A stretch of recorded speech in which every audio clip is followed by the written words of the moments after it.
Taigi paskutinės šios temos pamokas mes kalbėjome, kad tu jau turi Dievo Sūnaus tikėjimą. Tai netgi nėra žmogiškas tikėjimas. Tau yra dovanotas, tavo dvasioje yra Dievo Sūnaus tikėjimas. Apie tai kalbėjo apaštalas Paulius. Ir kai susidūrė su situacija, tu galvoji, kad tau neužtenka tikėjimo, ta prasme, tavo per mažas tikėjimas kažkaip matyti tą gerą pabaigą, įveikti, susidoroti. Iš tiesų, tai ne tavo tikėjimas yra mažas, bet tu mažai supranti, ką tu turi. Tu nesupranti iš tiesų, kas tau yra dovanota ir dėl to tu galvoji, kad tavo gyvenime yra tikėjimas stygius. Iš tikrųjų yra pažinimas stygius, netikėjimo. Dar kartą paskaitykime tą nuostabią rašto vietą ir aš manau, ji yra viena iš raktinių rašto vietų Naujajame testamente, kurios paaiškina, kaipgi mums gyventi tą naują gyvenimą, kurį Dievas mums žadėjo. Žiūrėkite, jūs turite žinoti mintinai šitą rašto vietą iš tiesų. Taigi, mūsų tikėjimo bendravimas tebūnie efektyvus arba rezultatyvus, arba tegul jis duoda efektą, tegul jis veikia, pažįstant visus gerus dalykus, kurie yra mumyse per Jėzų Kristų. Ir aš manau, kad čia tas tegul mūsų tikėjimo bendravimas būna efektyvus, tai bendravimas greičiausiai to, kaip tavo tikėjimas bendrauja su Dievu, su dvasia. Ir iš to gaunasi efektas, tai yra vaisius, tai yra rezultatas, o tas rezultatas yra tiek matomas, tiek jis yra apčiuopiamas, kiek tu pažįsti visą tą gėrį, kuris yra jau dabar tavyje, dėl to, kad Jėzus Kristus yra tavyje. Taigi, kitais žodžiais paprastai sakant, ir jūs jau tikriausiai žinote, ką aš pasakysiu, tavo tikėjimas veikia arba duoda efektą tiek, kiek tu pažįsti tai, kas tavyje yra dėl Jėzaus Kristaus. Iš tiesų, vien dėl šitos priežasties, kad žmonės nepažįsta to, ką jie jau turi, tai yra, nepažįsta to gėrio, kuris yra įdėtas į jų dvasią per Jėzų Kristų, jie galvoja, kad jie čia tokie vargšai, tikintis, žodžiu, žmonės gyvena kažkaip tą savo gyvenimą, o Dievas su jo jėga, su jo gailestingumu, su jo ta visa žinybė, visa galybė, su savo meilė, Dievas yra ten kažkur už jų. Suprantat? Ir tą Dievą reikia kažkaip pasiekti, kai mes turime bėdą, kai yra poreikis ir dėl to reikia melstis, reikia pasninkauti, reikia kažką daryti, kas tam Dievui patinka, ar ten šlovinti reikia, ar dėkoti reikia ir tai darydami mes pasieksime rezultatą. Tai yra tas visagalis, geras, mylintis Dievas pastebės mus ir nukreips savo gerumą į mūsų situaciją. Ir tokiu būdu ar malda bus atsakyta, ar problema išsispręs. Daugelis tikinčių žmonių kažkaip panašiai galvoja, bet tai nėra elgesio modelis, kurio mus moko apaštalai Paulius ir kuris yra pristatytas kaip Naujojo testamento tikinčiojo atgimusio žmogaus gyvenimo norma. Iš tiesų, Dievas viską padarė iš anksto. Ir jeigu tu gimei iš naujo, tavyje yra visa Dievo pilnatvė. Tu turi visą tai, kas yra į tave, į tavo dvasią įdėta dėl to, kad tu gimei iš naujo, kad tu priėmei Kristų. Ir vienas iš tų dalykų tai yra tikėjimas. Iš tiesų tu turi tikėjimą, kurio daugiau negu pakanka kiekvienai situacijai įveikti, tačiau tu to nežinai. Ir nenaudoji. Taigi reikia sužinoti, tikėti ir išmokti tų principų, pagal kuriuos tikėjimas veikia. Nes tikėjimas neveikia šiaip savo kažkaip maždaug iš lempos, kažkokiais priepuoliais. Yra dėsniai, pagal kuriuos veikia tikėjimas. Kaip ir elektra, kaip ir gravitacija. Yra dėsniai. Ir mes jau ne vieną pamoką nagrinėjome šitą rašto vietą, kuri tas įvykis iš tiesų yra aprašytas dviejose evangelijose, bet mes daugiau skaitėme ištrauką iš Mato evangelijos 17 skyriaus 14-19 eilutės, kai tėvas atveda sūnų, kuris yra dvasios kankinamas, turi priepuolius, greičiausiai tai kažkas panašaus į epilepsijos priepuolius, ir Jėzaus mokiniai negeba jo išlaisvinti. Ir iš Jėzaus reakcijos labai aišku, kad Jėzui nepatiko mokinių negebėjimas patarnauti žmogui. Jėzus aiškiai buvo nepatenkintas ir labai akivaizdžiai tai išreiškė. Ir galiu pasakyti, kadangi Jėzus Kristus vakar, šiandien tas pats ir per amžius, kai mes negebame atsakyti į žmonių, kurie kreipiasi į mus pagalbos poreikius, Jėzus yra lygiai taip pat nepatenkintas. Taigi galiausiai, kaip žinome iš pasakojimo, tėvas kreipiasi į Jėzų, Jėzus išsprendžia problemą, berniukas yra išgydytas, išlaisvintas ir po to mokiniai klausia: Viešpatie, tai kaipgi atsitiko taip, kad mes negalėjome išvaryti šitos dvasios, kodėl?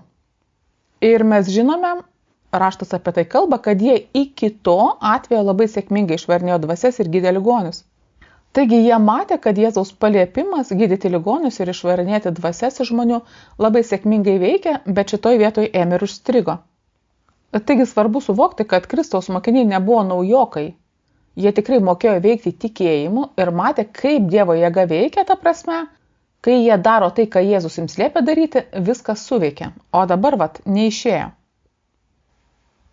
Taigi prisiminkime Jėzaus atsakymą, kuris mums yra lygiai tiek pat aktualus kaip ir mokiniams, nes mes esame taip pat Jėzaus mokiniai ir mes turime daryti tai, ką darė mūsų mokytojas. Žiūrėkime, Mato 17:20 ir Jėzus pasakė jiems: dėl jūsų netikėjimo. Pabrėšiu, dėl jūsų netikėjimo. Priminsiu dar kartą, kai kurie vertimai verčia dėl jūsų mažo tikėjimo, tačiau tas vertimas, mažas tikėjimas šitoje vietoje tikrai nėra tikslus. Nes po to Jėzus paaiškina. Iš tiesų sakau jums, jeigu turėtumėte tikėjimą tokio dydžio kaip garstyčios sėkla.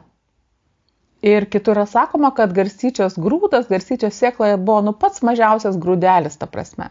Taigi Jėzus kalbėjo, sako, dėl jūsų netikėjimo. Nes jeigu jūs turėtumėte tikėjimą tokį mažą kaip garstyčios grūdas, jūsų klausytų kalnai. Vadinasi, jiems nepriekaištauja dėl mažo tikėjimo, nes jis sako, kad jeigu turėtumėte tokį mažą tikėjimą, kuris yra kaip garstyčios grūdas, viskas išsispręstų, bet jūs ir tokio neturite. Taigi, bet mokiniai šalia veikia tikėjime, tiesa, prieš tai jie grįžę gyrėsi Viešpatie, dvasios mūsų klauso. Kai tikėjimu darome tai, ką tu sakai, taigi jie turėjo tikėjimą. Ir kas dabar atsitiko, kodėl Jėzus juos kaltina dėl netikėjimo? Todėl, kad šitoj situacijoje jų tas tikėjimas buvo absoliučiai užgožtas, anuliuotas abejonių.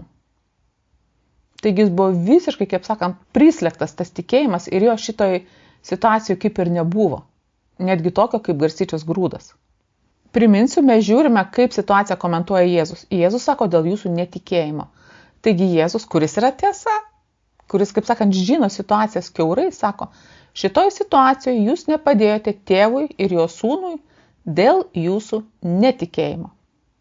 Ir mes jau apie tai irgi kalbėjome, bet aš manau iš to, ką toliau kalba pasakojimas, kad iš kur atsirado tas netikėjimas, kas, žodžiu, tą anuliavo jų tikėjimą. Nes kai jie pradėjo sakinėti dvasiai išeiti, ir dvasia pradėjo reikštis, ji pradėjo veikti priešingai, ji pradėjo draskyti tą vaiką, žodžiu, metė ant žemės, jį pradėjo traukuliai traukyti, putos ten virto iš burnos, tai žiūrėti yra baisu. Ir tai, kas vyko fiziniai realybėje, buvo absoliučiai priešinga tam, kam jie sakė. Ir aš manau, kad tas fizinis veiksmas, išraiška, užgožė jiems viską. Ir jiems buvo sunku tikėti. O Dievo žodis veikia, kai tu jo tiki. Tada yra išlaisvinama žodį esanti jėga, kur ir padaro pasikeitimą. Bet jeigu tu netiki, jeigu tu tiki kažkuo kitkuo labiau negu žodžiu, tai tavo tikėjimas yra, kaip sakant, užgožtas, kas matyt šiuo atveju ir įvyko. Tu matai, sakysime, savo finansinę situaciją, nieko gero, absoliučiai, niekas nejuda. O Dievo žodis sako, kad Dievas atsakys visus tavo poreikius pagal šlovės turtus Jėzuje Kristuje. Na ir ko tu tiki labiau? Tai ir veikia. Taigi tipinė situacija, kuri mums labai aktuali. Kai yra problema, mes susiduriam su iššūkiu arba reikalinga pagalba kitam žmogui ir tu pradedi elgtis tikėjimu, bet tai, kas vyksta, yra visiškai priešingai, kaip sakant, į kitą pusę, negu turėtų būti, nors gal to nereikėtų išsigąsti. Tai klausimas, kuo tu pasirenki tikėti. Tuo, ką kalba žodis, Tuo, ką Dievas sako apie tavo situaciją, ar tuo, kas dabar vyksta, kai tu pradedi veikti tikėjimu. Prisiminkime, ką kalbėjo apaštalas Jokūbas. Abejojantis, besiplaškantis žmogus, nestabilus visuose savo keliuose, sako, tegul jis nesitiki kažką gausias iš viešpaties.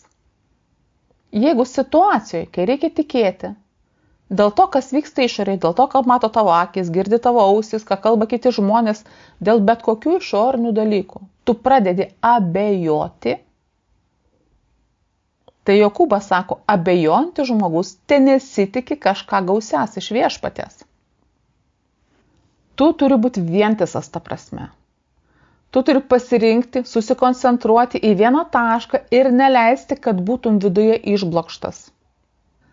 Jeigu pasirenki tikėti, tu, jeigu taip galima pasakyti, turi užsimerkti į tai, kas vyksta išorėje. Tu negali leisti, kad tai, kas vyksta aplinkybėse, įneštų į tave abejonės, kad išblokštų tave iš tikėjimo, kad tu pradėtum sviruoti, blaškytis, abejoti. Taigi prisiminsime, Jėzus sakė, jūsų netikėjimas buvo problema, dėl kurios jūs neišsprendėte problemos. Ir aš manau, kad jų netikėjimas atsirado būtent po to, kai jie pradėjo matyti, kas vyksta, kad vaikui negerėja, kad dvasia jį blaško ta prasme. Ir va tai, kas vyksta išoriai, sumaišė jiems, suprantate, viską. Pradėjo judinti tikėjimą. O gal čia netaip viskas paprasta, gal netaip viskas lengva. Gal šitoje vietoje Dievo žodis netaip jau ir veikia. Gal dar kažko čia dabar reikia. Ir viskas. Abejonės buvo stipresnės. Tikėjimas tapo užgoštas. Ir rezultato nebuvo. Pamėginkime įsivaizduoti, kad mes kiekvienas turime tokius du, jeigu taip galima pasakyti, tikėjimo ir netikėjimo matuoklius, tokius termometrus. Ane? Ir vienas termometras rodo, kiek laipsnių yra tavyje tikėjimo dėl vienos ar kitos situacijos, o kitas rodo, kiek laipsnių tavyje yra netikėjimo dėl tos pačios situacijos. Ir sakysime, yra kažkokia situacija, yra kažkokia problema ir tu tiki dėl jos, taip kaip žodis sako, tu ten meldiesi, tu išpažįsti, visaip išreiškia savo tikėjimą ir žiūri, kaip čia tas tavo tikėjimo laipsnis kyla, kaip čia tas laipsnis kyla, bet jeigu problema nesisprendžia, tu supranti, kad reikia dar padidinti tą tikėjimo kiekį, tą tikėjimo laipsnį dar reikia paaukštinti. Ir tu, žodžiu, kreipiesi susitarimo maldos, ar pasninkauji ir kažką darai, kad tik tai tikėjimo laipsniai pakiltų. Tai aišku, nėra blogai, bet jeigu tu atsisuktum į tą kitą netikėjimo matuoklį, ir jeigu tame netikėjimo matuoklėje, sakysime, tų netikėjimo laipsnių yra tiek pat, kiek tikėjimo ar net daugiau, tai būtent ta pusė ir yra priežastis, dėl kurios tavo tikėjimas neduoda to efekto, to tikamo rezultato. Ir aš manyčiau, kad dažną kartą reikėtų būtent mums tvarkytis su tuo, su abejonimu ir su netikėjimu. Reikėtų juos nužeminti, nuleisti, anuliuoti. Ir kuo žemesnis bus netikėjimo, abejonių laipsnis, tuo mažiau kliūčių bus tavo tikėjimui, kurio, kaip Jėzus sakė, užtenka kaip garstyčios grūdo, kad įvyktų tie pageidavimi rezultatai. Taigi reikia daryti kažką, kas, kaip sakant, tavo netikėjimą ir abejonės marina badu. Reikia juos uždusinti. Aš manau, žinokite, čia iš tikrųjų yra atsakymas į daugelį mūsų problemų. Na, žinote, kaip šiukšlės iš kambario. Jau atsirado kažkokia šiukšlė. Ir tu ją išlavai, tu pašalinai, tu neleidi, kad tavo kambarys būtų tiek prišiukšlytas, kad jau nebeįmanoma kur kojos pastatyti tą prasme. Jau ten veisėsi visokie vorai, vabalai, voratinkliai. Atsirado šiukšlė, atsirado netvarka, iš karto pašalinai.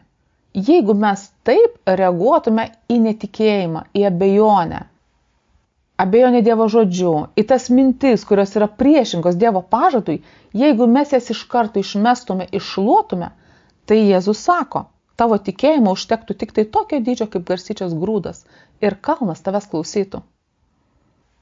Bet dažniausiai yra taip, mes esame atsisukę tai tikėjimo matuoklį, daugiau tikėjimo, ką čia padaryti, kaip čia tą mano tikėjimą užvesti, o ten netikėjimas užaugo, ten tau už nugaros galbūt aukštesnis už kalnus, supranti, yra nereikalinga informacija, kuri būtent žlugdo tavo tikėjimą, yra nereikalingos mintys, yra visokios istorijos, visokie žmonių patarimai, visokie įvykiai, neišėjo, neišsisprendė ir ten yra krūva to netikėjimo, jis yra didžiulis. Bet tu kažkaip nekreipi į dėmesio, tu stengiasi pumpuoti tikėjimą. Aš noriu pasakyti, kad nors iš esmės yra gera, ir susitarimo malda, ir ten ir pasninkas, visi tie dalykai yra geri ir tinkami, bet jeigu tu tuo pačiu metu nenukerti, neanuliuoji, neišrauni to, kas įveda į tavo sielą netikėjimą, tai tavo tikėjimas ir negali veikti. Net jeigu meldžiasi visa bažnyčia, visa ten grupė žmonių ir taip toliau. Pašalink netikėjimą. Ir tikėjimas veiks be kliūčių. Ypač, kai tu susiduri su bėda. Ir tau, galbūt pas tave nėra jau kitokio pasirinkimo reikalingas antgamtinis įsikišimas, nes natūraliai nebeišeina situacijos įspręsti, būnagi tokių dalykų. Ypač tada tu turi atriboti save nuo visko, kas yra, kaip girnapusė, kuris skandina tavo tikėjimą, supranti. Jokios informacijos, jokių patarimų, jokių kažkokių liudijimų. Nieko nepriimk, kas būtent yra priešingas dalykas tam, ko tau reikia tikėti. Bet iš tiesų taip reikėtų gyventi ne tik krizės metu, ne tik kai yra bėda, kiekvieną dieną taip reikėtų gyventi. Ir aš garantuoju, tada mūsų gyvenimai būtų šiek tiek kitokie, suprantate? Mes matytume, kaip veikia tikėjimas. O Jėzus sakė, tau užtenka mažo tikėjimo, vat kaip garstyčios grūdas. Tu sakysi šitam kalnui, nebijosi savo širdį, nebijosi.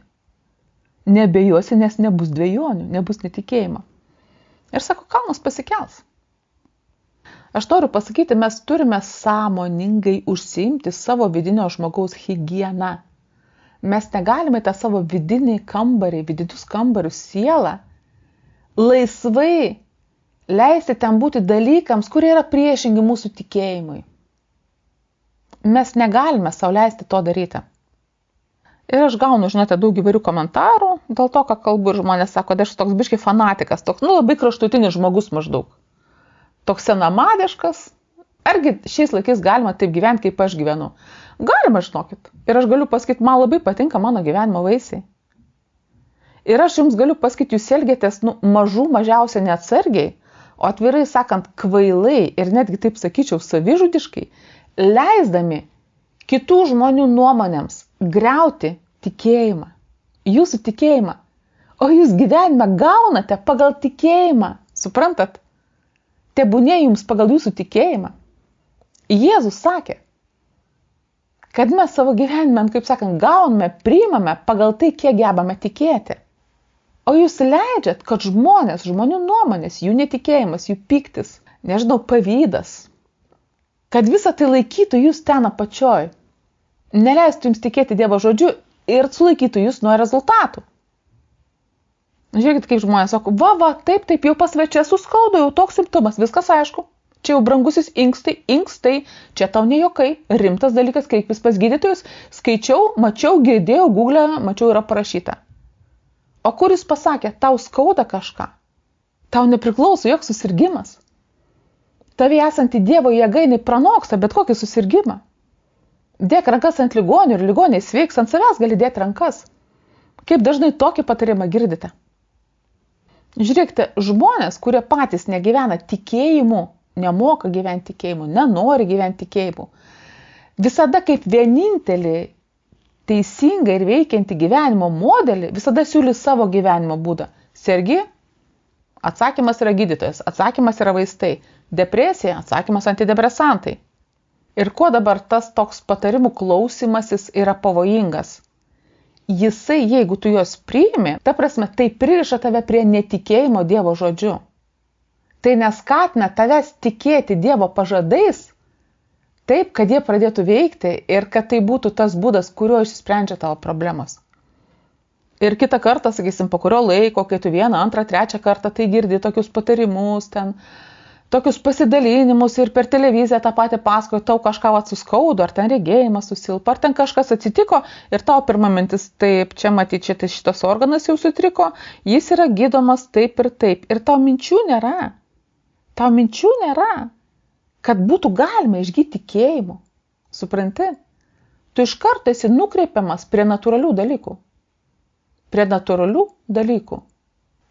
Jie nėra blogi, galima išgyti, sakysime, iš daugelio ligų vaistais, be abejo, tai yra natūralus gydymosi būdas, bet mes kalbame apie antgamtinį išgydymą, apie antgamtinį problemos sprendimą. Mes to mokomės, kadangi mes turime tą resursą ir mes galime jį naudoti. Ir šitas antgamtinis resursas, kuris yra prieinamas per tikėjimą, padeda ir tada, kada nebegali padėti jokie natūralūs dalykai. Ir kai žmogus nėra įpratęs tikėti tą prasme, kai pas jį viskas yra, šitas tikėjimas yra milimetro gylio, jis prisimenė, kad čia, galima dar tikėjimą išgyti, pasimeldė. Rytoj ryte nieko neįvyko, tai pasibaigė visas tikėjimas. Pirmin bėgame ieškoti vaistų. Vėlgi pasakysiu, galima be abejo gerti vaistus ir gydytis pas gydytojus, tačiau mes kalbame apie tai, kaip naudoti tikėjimą mūsų kalnams stumdyti ir spręsti bėdas. Ir jeigu mes nepradėsime mokytis jo naudoti dabar, čia ir dabar, tai kai bus didelė bėda ir reikės, ir nebebus kito varianto, tik tai tikėjimas, kaip ją išspręsti, jeigu mes neišmokome, kaip sakant, tikėjimo naudoti mažose dalykuose, pamėginkime, kaip sakant, didelį kalną pastumti tikėjimu, tada ir neišeis. Taigi grįžkime prie mokinių. Tai, ką mokiniai matė, kas darėsi, jiems, įsakant dvasiai išeiti, užgožė juose esantį tikėjimą, jie išsigando, pamatė, kad situacijos nevaldo, kad nieko nevyksta, kad ta dvasia ar liga yra stipresnė, jinai daro, ką jinai nori. Aš manau, jie tiesiog išsigando. Ir viskas, tikėjimas buvo užgožtas. Taigi paskaitykime Mato 17:21 ir šitos eilutės nėra, pavyzdžiui, NIV versijoje, naujame tarptautiniame vertime, kai kurie Biblijos vertimai iš viso šitos rašto vietos kažkodėl tai neįrašo. Nežinau, koks pas jūs vertimas, bet čia parašyta taip. Šita veislė yra išvaroma tik malda ir pasninku. Ir aš žinau, kad beveik visi iš jūsų ir kiekvienas esate girdėję, kad tai reiškia, jog yra tam tikra demonų, kaip sakant, rūšis, veislė, kuriai išvaryti reikia maldos ir pasninko. Maždaug kitaip ta rūšis neišeina. Ta prasme, kad vien Jėzaus vardo čia nepakanka, kad tu tiki Jėzaus vardą. Ne, dar reikia ir pasimelsti, ir papastinkauti. Va tada tai suveiks. Bet iš tiesų, reikia vėl skaityti kontekste. Ir tai, apie ką Jėzus kalbėjo, sako, dėl jūsų netikėjimo. Taškas. Po to jis sako, šita veislė, netikėjimo veislė, šita netikėjimo rūšis yra išvaroma iš jūsų tik per maldą ir pasninką.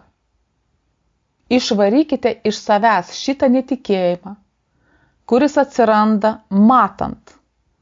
Kai tu pradedi veikti tikėjimu, taip kaip Dievo žodis sako, o viskas vyksta priešingai, tai va, kai tau dėl to tavyje sukyla netikėjimas, kuris neleidžia Dievo jėgai veikti per tave, sako, šitą rūšį iš savęs reikia išvaryti, meldžiantis ir pasninkaujant. Aš galiu jums pasakyti paprastą dalyką ir Dievo žodis savo neprieštarauja niekada.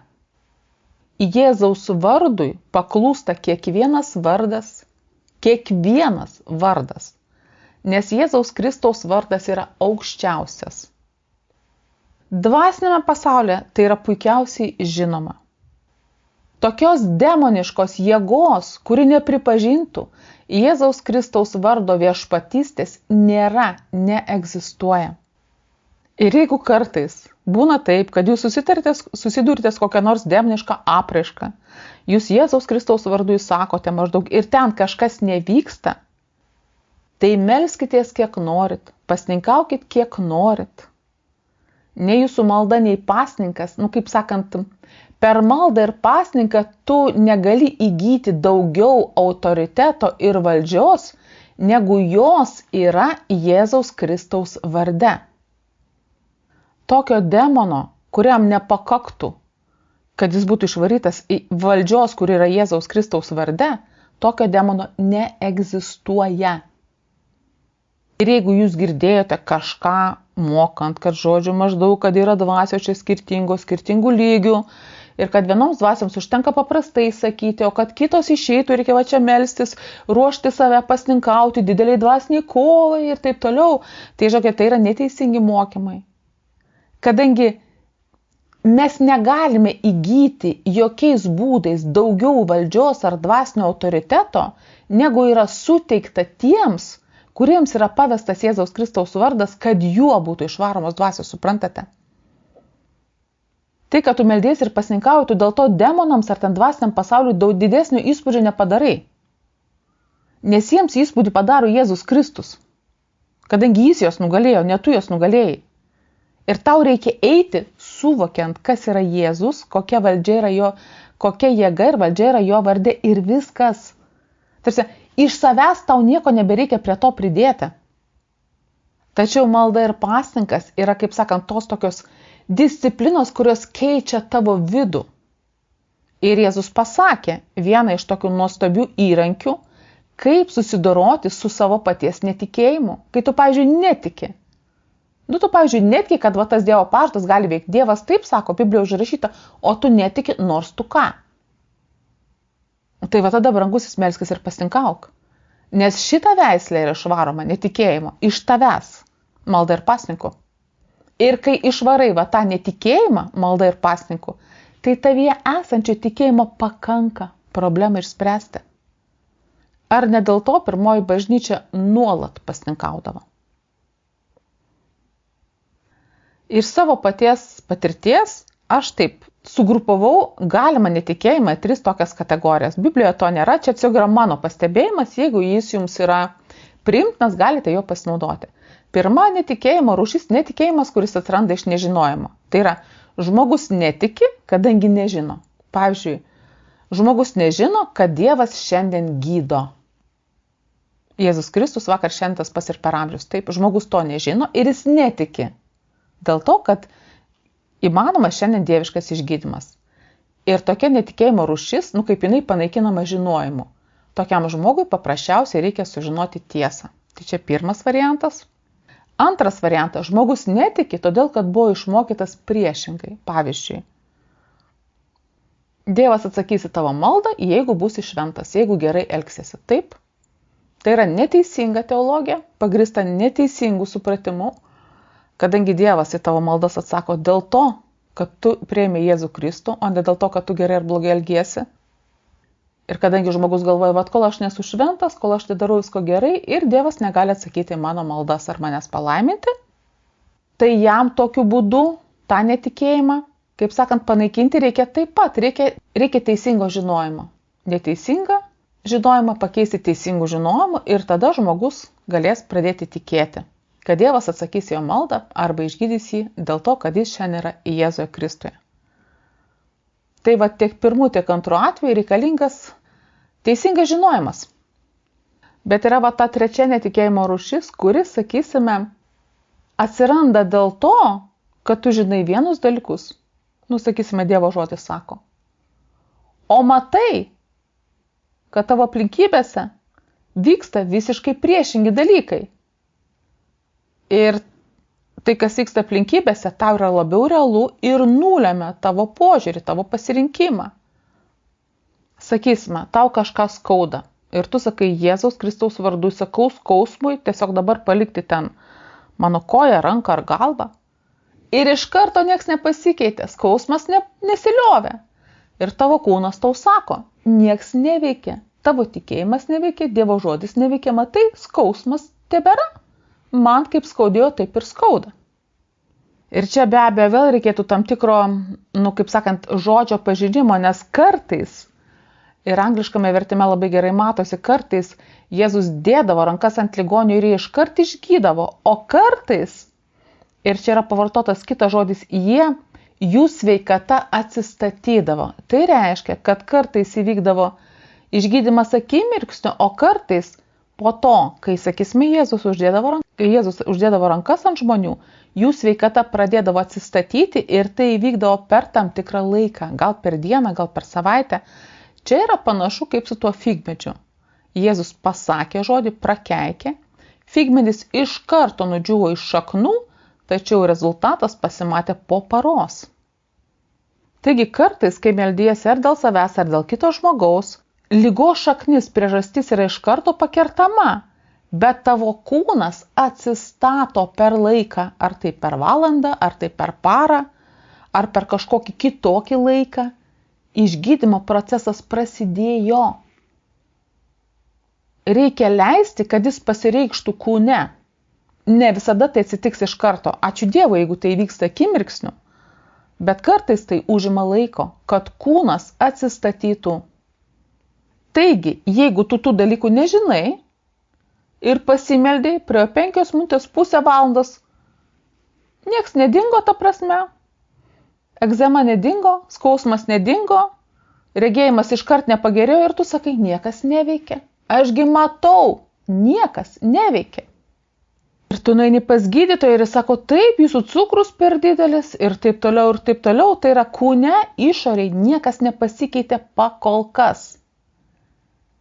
Ir jeigu tu matai visus šitos dalykus ir jie tau kalba aiškiai, kad tavo tikėjimas neveikia, arba iš viso ta Biblija jau yra pasenusi maždaug ir nieks čia nebeveikia, tai tavyje gimsta tai, ką aš vadinu natūraliu netikėjimu, kadangi jis yra pririštas prie to, kas yra natūralu.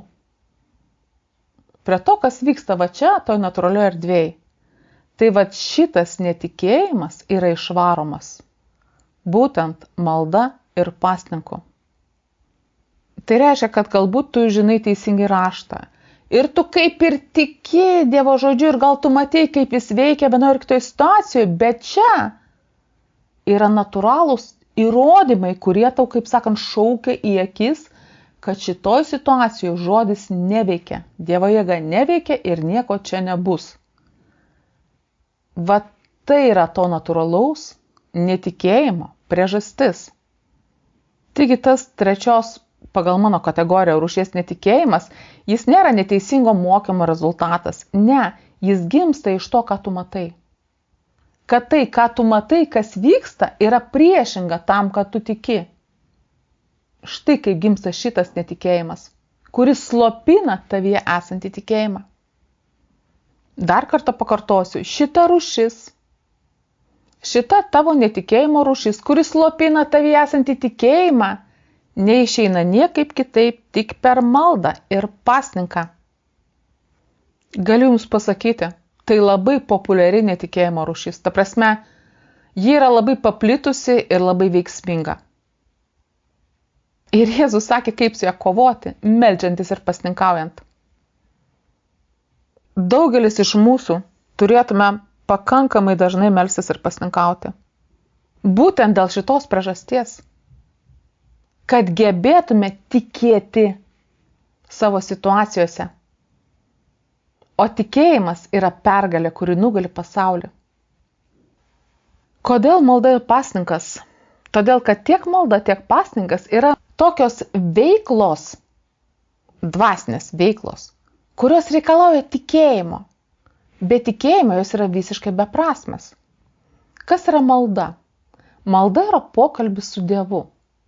Dievas yra nematomas, Dievas yra dvasia. Tam, kad bendrautum su Dievu, tam, kad melstumėsi, kaip tu turi tikėti, kad Dievas yra. Vien tai reikalauja tikėjimą. Ir jeigu tu iš tikrųjų tikėjimu meldiesi, kaip sakant, tavo vidinio žmogaus ausis atsiveria, tavo vidinis žmogus pradeda atpažinti viešpatį, jo balsą, jo dvasios vedimą. Tie dalykai pradeda vykti, bet visa tai vyksta tik tikėjimu. Ir tokiu būdu tu pradedi girdėti Dievą tau kalbant, tu pradedi gauti apreiškimus, tau šventoji dvasia pradeda atskleisti dalykus, kurie tau ir į galvą nebūtų atėję. Ir jeigu tu nuolat tai praktikuosi, va tokia tikėjimo malda, nuolat tai praktikuosi, kas atsitiks? Po kurio laiko tavo natūralūs pojūčiai, ką aš jaučiu, ką aš girdžiu, ką matau, ką apčiopiu, jie pripažins, kad yra dar ir kiti pojūčiai, yra dvasiniai pojūčiai. Supranti? Ir va tie natūralūs pojūčiai nebedominuos tau. Tavo vidinis žmogus išmoks pastatyti juos į vietą, atidėti ir klausyti to, kad Dievas tau kalba tavo viduje, tu išmoksi tai daryti. Tai yra, tu nebebūsi apribotas vien tik savo kūno pojūčių. Žiūrėkite, apie tai laiške Hebrajams 5:14 kalbėjo apaštalas Paulius. Stiprus maistas priklauso tiems, kurie išlavino savo pojūčius gėriui nuo blogio atskirti. Ir aš manau, Paulius kalbėjo apie gėrį ir blogį, apie gėrį, kuris yra Dievas. Suprantat? Vienas Dievas yra geras. Vadinasi, tu gali išlavinti savo vidinius pojūčius, atskirti, kad suprastum, kas yra iš Dievo, o kas yra ne iš Dievo, o tai, kas ne iš Dievo, yra blogis. Bet juos reikia lavinti, jie savaime neišsilavina. Ir Paulius sako, kad yra paskui dar kitas stiprus maistas, kuris priklauso tik tiems, kurie jau išlavino vidinius pojūčius ir atskiria vidinių pojūčių pagalba, kas yra iš Dievo, kas nėra iš Dievo. Ir galbūt tai būtų galima pavadinti tą gebėjimą to šeštojų pojūčių. Aš taip kalbu, tam tikra ta perkeltinė prasme, bet greičiausiai tas mūsų tikėjimas, gebėjimas orientuotis dvasinėme pasaulyje, tikėjimu vidinio žmogaus pojūčiais ir būtų tas šeštas pojūtis, kada žmogus, tavo vidinis žmogus supranta, taip, Dievas mane veda į tą pusę, dvasia mane veda į tą pusę, į tą pusę nereikia. Dievas čia juda, čia prasidėjo judėjimas. Bet tai reikia išlavinti, tai reikia daryti. Tokiu būdu tavo natūralūs pojūčiai bus, kaip sakant, prisukti, pritildyti, jie tau nebedominuos. Tu išmoksi atskirti tai, kas vyksta dvasioje, vadovautis ir orientuotis tais dalykais, o ne vien tik tuo, ką kalba tavo natūralūs prigimtiniai pojūčiai. Labai smarkiai to vidinio žmogaus higienai, jeigu taip galima pasakyti, pasitarnauja pasninkas. Jis veikia labai panašiai. Ir vėl turiu įsiterpti, noriu tiesiog, kaip sakant, paneigti mitą, kurį tikrai visi girdėjote, kad maždaug dėl kažkokių tai vienam Dievui žinomo priežasčių Dievas, nenori tau atsakyti maldą, nenori, nors tu ką. O tau labai reikia. Ir ką tada darysi tu žmogau? Tu pradėsi save kankinti. Tu gyvensi tiesiog tokioje askezėje, jau taip save suspausi, maždaug nieko nedarysi savo gero. Nieko savo neleisi turėti, norėti ir iš viso valgyti savo neduosi.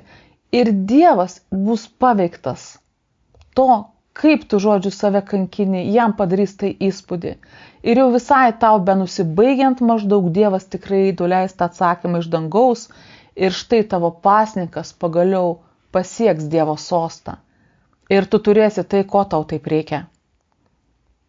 Štai kaip paprastai galvoja krikščionis, bet iš tikrųjų biblinis pasninkas, kaip sakant, nei į tą pusę nėra panašus. Žiūrėkit, joks tavo pasninkas, joks tavo elgesys, ar tu ten save kankini, ar tu savęs nekankini, visi tie dalykai Dievo požiūriui į tave nedaro jokios įtakos. Todėl, kad įtaka tam, kaip Dievas į tave žiūri, padarė Jėzus Kristus. Viskas. Jis yra svarbiausias, jis visada yra centras. Dievas atsako į tavo maldas dėl to, ką Jėzus Kristus padarė. Dievas laimina tave dėl Jėzaus Kristaus. Mes niekaip nenorime to suprasti, dėl to einam iš proto ir darome daug dvasinės veiklos, visiškai nereikalingos, kuri neturi absoliučiai jokio poveikio Dievui, tikrai neturi. Bet ką tikrai daro pasninkas ir ką jis daro tikrai gerai, jisai daro įtaką tau pačiam, tavo sielai daro įtaką pasninkas, kūnui taip pat. Ir jeigu tu esi savo kūno kontroliuojamas, pavyzdžiui, aš negaliu liautis valgyti, aš negaliu liautis to daryti, ta prasme, aš negaliu savęs valdyti. Tai va čia pasninkas pasitarnauja puikiai. Nes jeigu tu gebi suvaldyti savo apetitą, tai tu greičiausiai save suvaldysi visur kitur, kur nori. Kaip, pavyzdžiui, aš siūlyčiau išeiti pasninką? Aš sakau iš savo pavyzdžio, jūs aišku, turite savo motyvus. Dieve, aš esu per daug kūno kontroliuojamas. Aš esu per daug kūno kontroliuojamas, mane kontroliuoja mano kūnas. Ne aš jį kontroliuoju, bet jis mane kontroliuoja. Jis man sako, kada valgyti ir aš jo klausau, kada gerti aš jo klausau.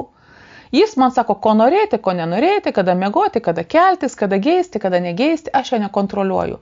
Bet tiesiog dabar aš turiu valdžią ir aš pasirenku būti šeimininku savo kūnui.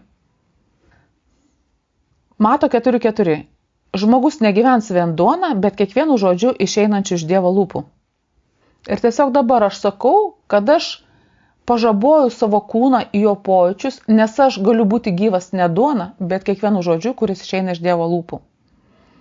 Aš pasitikiu dvasia ir aš pasiimu žodį, aš pasilenkiu žodžiui, aš palenkiu tiek savo sielą, savo kūną.